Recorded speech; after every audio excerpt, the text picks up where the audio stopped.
siyafana nje umhlupha ungihlukumeza ngenxa zebalalamu ngibiza ngamagama. Sikubingelele sikwamukele mbukeli weSiyaviva TV1. Uyazi ke ngaso sonke isikhathi uma ngabe sibukhoma sisuke ke sikusondezela abelaphi bendabuko okanye ke odokotela besintu abantu ke abakwazi ukukulekelela ngamakhambi esintu. Ungakhohlwa ke wena lapho osibheke khona ukusubscribe ukuphinde futhi ke ushare kanjalo ke bese uphakamisa umbono wakho kulokhu ke esikhuluma ngakho ngalesi sikhathi. Ngiyafisa ke ukukwethulela udokotela MBEMBENIZOHLANYA okuyena ke engihleli naye la okungumelaphi wendabuko engingofisa ukuthi ke naye ngimuphi ithuba abingelele kwiningizimu Afrika nomhlaba nje as large la sifinyelela khona ngombukiso wakho Siyaviva TV1. Dokotela angikubingelele ngikwamukele ebese uzethula kubabukeli beSiyaviva TV1. Yebo ngiyabonga ukubingelelwa nonke babukeli, ngiyabonga ukuba nani emoyeni. NginguMBEMBENIZOHLANYA nomashikiza lomashimpi yakhe ngisubonise ngamagadagada ngibhakuza kule njalo kulomuntu wesabana ngigida indlovu emzini madoda. Nami ngiyabonga ukuthi ngifike lapha ngikudonswa abantu baze bangilethe la. Ngiyabonga kakhulu. Siyabonga nathi dokotela ukuthi ke uthathe lesi sikhathi wazoba nathi kuyasithokozisa kakhulu nathi lokho kukhombisa ngokusobala ukuthi ke lomsebenzi okuwona noma lomkhakha okuwona ukuba ngumelaphi wendabuko usiza abantu bayasizakala futhi bangabi na umona bethi no la sisizakale khona nomhlaba awubone ngoba mawusufike la usufike ke ekugcineni usufike ke ekhaya elikuthatha likubeke amazwe onke abantu babona ukuthi usebenza kanjani. Mhlawumbe asibakhumbuza abantu nje kafushane dokotela ukuthi lapha esigodlweni utholakala kuphi nendawo futhi ke usebenza kanjani. Babukeli lapha ngikhona khona ngise 323 esali section eKatlehong. Ngulapha ngisebenzela khona kusukela ngamsombuluko nangalwesibili, ngalwesithathu angisebenzi, ngalwesithathu, ngalwesine nangalwesihlanu, ngomgcibelo ngicina ngo2. Ngelisonto ngiyasonta abantu ngibaphengula mahala, ngibaprofita mahala esontweni, ngibathandazele mahala esontweni siyasonta. Ngitholakala khona ke esala lapha ngitholakala khona mina e323 eKatlehong. Dokotela omkhulu namhlanje ukuba khona kwakho ngiyafisa kube ulusizo kosibhekile isikakhulukazi uma ngabe sithinta umsamo womuntu. Abantu abaningi baye bahluleka ukuhamba beyobheka into zabo kube laphi bendabuko uthola ukuthi ngenxa yokuthi isimo sakhe sempilo akazazi kungabe kusuka lapha ekuzalekeni okanye ke kusuka lapha ekuthenini inkinga athe zamhaqa mangabe ekhula uyayibona indaba. So namhlanje ngifisa uke usikhanyisele usihlakulise usicathulise dokotela ukuthi uma ngabe sikhuluma ngomsamo nje sikhuluma ngani. Uma sikhuluma ngomsamo sikhuluma ngeziko lemvelaphi noma ngeziko lesakhiwo somsamo wedlozi lasekhaya. Okay. Ukuthi uma kuthiwa umsamo noma ufile noma uphambanisiwe kusuke kuphambaniswe lelidlozi lemvelaphi yakhe lo muntu ukuthi ingacaci kahle. Kodwa lo muntu mafuna kwazi lo ukuthi lo msamo wakhe angawulungisa kanjani kudinga ukuthi lo muntu asukume ahambe ayophengula ahlole ukuthi inkinga ikuphi ngoba umsamo uze ubuntu uphamba so flathele izinto lebezenzi bozenza zihamba kahle kodwa bese seziyashintsha lezi zinto asahambi kahle ezikhomba ukuthi umsamo somoshakele. Okuyokudinga ukuthi usuku uhambe uyophengula noma uyohlola bakuchazele ukuthi ufe kuphi ungenziwa kanjani. Dokotela ukhona osibhekile njengamanje unenkinga yawo ukuthi umsamo wakhe akawazi. Kungenzeka mhlawumbe ukuholela nalapho sekuthenini even umsuka wakhe nje akawazi ngoba mhlawumbe wazali kangendlela othola ukuthi mhlawumbe kwababakaziwa umama naye wagcina yadlula emhlabeni engamshiyanga negama ukuthi kahle hle yena ubhilonga kuphi. Umuntu onjalo singamelekelela kanjani uma kuzala esintwini wena osebenza ngaso? Balaleli umuntu njengaloyo usizwa ukuhlola.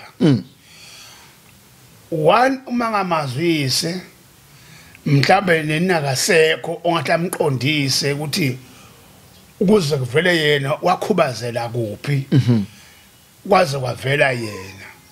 Alright, into ebalulekile kahle umuntu onjalo usuka senkingeni ngoba akazazi ukuthi yiliphi idlozi angakhuluma ngalo nangalungisa ngalo umsamo wakhe ngalo yiliphi.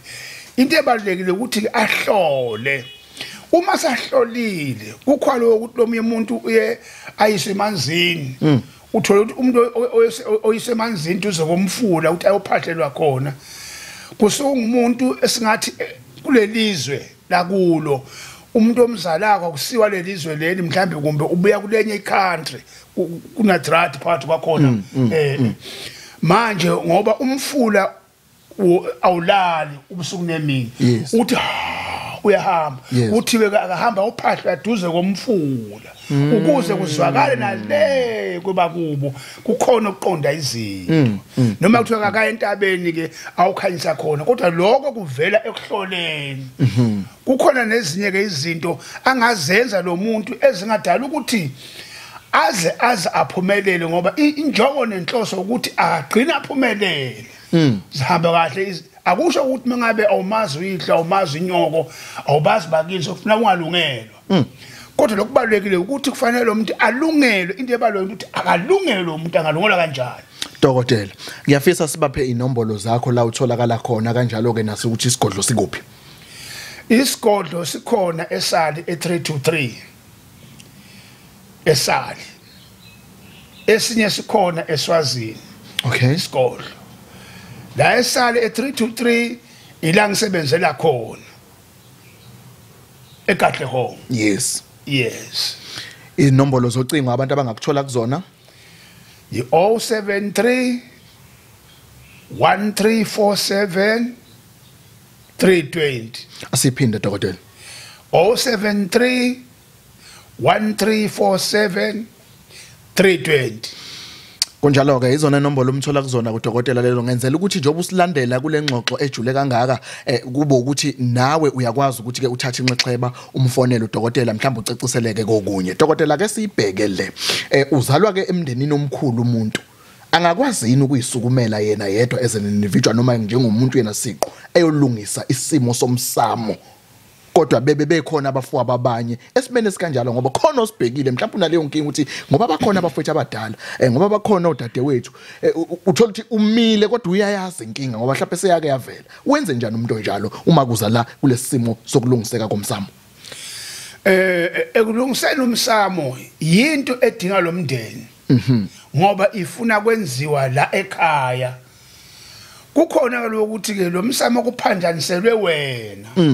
Lokho ke ngokungalungiseka naye eze kuwe umlungisele ngalendlela lapha alinyazwe khona mhlambe lo munye unyazwe kulomndeni wamphambanisela lo msamo kuye. Abanye uyabalungela lo msamo but yena awumlungeli ngoba aphanjaniselwe. Kubuka leqhashaza ke elidala ukuthi angalungelwa yena ngoba aphanjaniselwe angenziwa kanjani kuze kulunge. Abesiyalungiselwa ke ungakathinto lomndeni. Yes, ngoba manje imfihlo ikhona emndenini la ngathi uyawuthinta umndeni walo ngoba wazi ukuthi kukhona lokwenzile ngaye akafuna aqhubeke. Abesiyalungiswa siyamlungisela baba.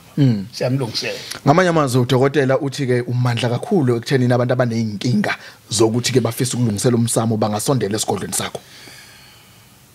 Kungako ngihleli la ekusebenzeni from 1968 ukuze kube manje. So lo nje uyibambile. So ngiyibambile 1968 tot namhlanje. Yes. Siyabalungisela abantu abanjalo. Dokotela ke sibheke ke ofisa ke ukuthi ke ngale kokuthi ke umsamo kuphela umuntu ofisa ukuzo kanye ukukhuphula isimo sakhe senhlanhla umuntu ofisa uzoyilungisa nje isimo sakhe sempilo uhamba ufike ephi lapho iziphi ezinye izinto ongathi esigodlweni sakho abantu abangasondela basizakale ngazo engakusho kubabukeli esigodlweni lapha ngisebenza khona ngine trunk lelikhona lengihlola ngalo kunathwalishe nagegamawa okay manje uma ngihlola ake ngichaze nje ngithi izimo zonke ezixaka umuntu ngiqala khona ekuhloleni ngihlole ngithole ukuthi lo muntu unankinga bani yes okay ukukhuluma ngemisebenzi angeke ngiyibale imithi kuthi ngithatha umuntu othize nothize ngenza ukuthi ngoba ngabe sesiyabathwasisa manje yes yeah ofuna ukuthwasa uza esigodlweni yes kodwa into ebalulekile ukuthi umuntu mayefikile ufuneka ezwe kahle emadlebeni eneliswe ukuthi umphengulile ngendlela efanele manje inkinga noma ithinta imisebenzi noma uthinta kugula uma kumele asentshezwe makufanele enzele into yomsebenzi enzelwe yona asefike esigodlweni Dokotela omkhulu asibaphinde ngeinombolo ngoba khona osibhekile nje uthi no nanga umuntu ebekade ngifisa ukuthi angixazululele inkinga zami ngaphezulu kwakho konke dokotela uyabonakala ukuthi kule minyaka oyibalulayo kulomkhakha noma ula ekwelapheni ngesintu ukukhombisa ngokusobala ukuthi seziningi kakhulu izinto oke wabhekana nazo wayixazululela abantu kangangoba namanje uNkulunkulu usagcinile ukukhombisa ngokusobala ukuthi ngempela umsebenzi wakho wenza ngokweqiniso nangokuhlonipha umuntu oze kuwena dokotela sibanikeze inombolo yebo inombolo zami babukeli 073 1347 320 073 1347 320 ngihlala e323 Sadi section eKatlehong Katlehong uyazi Katlehong ngithi seJohannesburg dokotela yes eJamestown all right makuthi nje ufisa ke kusondela esigodlweni sikadokotela umbamo zehlanya mbembeni zohlanya sondela ke eKatlehong ukwazi ukuthi ufike usizakale dokotela ngiyafisa singayishile ngaphandle noma sesiya ngasemaphethelweni esikhathini samanje abantu abaningi njengoba uyazi siphila esikhathini la khona izinto zenzeka ngokwe-technology manje namasela ke akhona dokotela bacacisela abantu uyathumeleleka yini imali ngokwama cellphone futhi uyahlola yini ngokocingo wena noma cha umuntu ofuna ukusizakala nje esigodlweni sakho akasondele kuwena bukhoma yebo babukeli umuntu uyasondela esigodlweni ngimhlole ngo250 kodwa nange cellphone uyayifaka imali ku-account yami ewu500 rand okay ithi kangena athenge i-airtime angifonele ngene esigodlweni ngikhulume namakhosi ngimphengulele yes uma ngabe angekho angathi noma ukuphi avule i-loudspeaker bahlale nemndeni wakhe ngiphengulele leyo nkinga levelo yomkhaya babonke baphendule babonke ngoba yazi inkinga abayifunayo yes ngamanye amazwi umuntu uqale axhumane nawe ube wena omnikeza ke imfanelo ezifanele ukuthi akwazi ukuthi ke manje afake ini imali alibonga ligama hayi ukuthi uzovele nje esukeleke ethola inamba kuthiwa hayi send imali kule number cha okay siyafisa ke abantu bakuqaphele lokho ngoba siyazi ukuthi ke igameko lezi esiye siyibone zenzeka so ke kubaluleke kakhulu ukuthi ke sikubalule lokho ukuthi udokotela awukwazi ukuthi ke ungamvele nje usukeleke umfakele imali kwi-account yakhe ngale ukuthi uxhumane naye kodwa ukuthi udokotela uyakwazi ukuthi ke uhlole noma ngabe ka awufinyelelanga ukuthi ufike lapha eKatlehong la azenze khona noma la isigodlo sakhe esizinze khona dokotela ngiyafisa ukuthi sesiya ke sigoqa inkulumo yethu njengamanje uphinde nje ubakhumbuza inombolo bese ke nje usikhumbuza ke nokuthi lapha eKahlehonga abantu ke mabefika bafika ngaziphi insuku futhi ke ingcantshi lokho kubalekile manje. Ake ngicale insukwini. Einsukwini zokufika kwabantu ngumsombuluko ngolwesibili.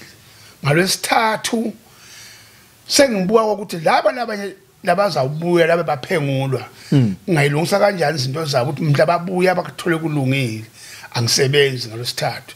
Ngalwesine nangalwesihlanu ngiyasebenza nangomgcibelo ngicela ngo2 ngomgcibelo. Ngelisonto ngiyasonta ngelisonto. Ngithandazela abantu abagulako ngiyabaprofita mahala angibabiza imali usuku kaNkulunkulu okukhonza ngesonto.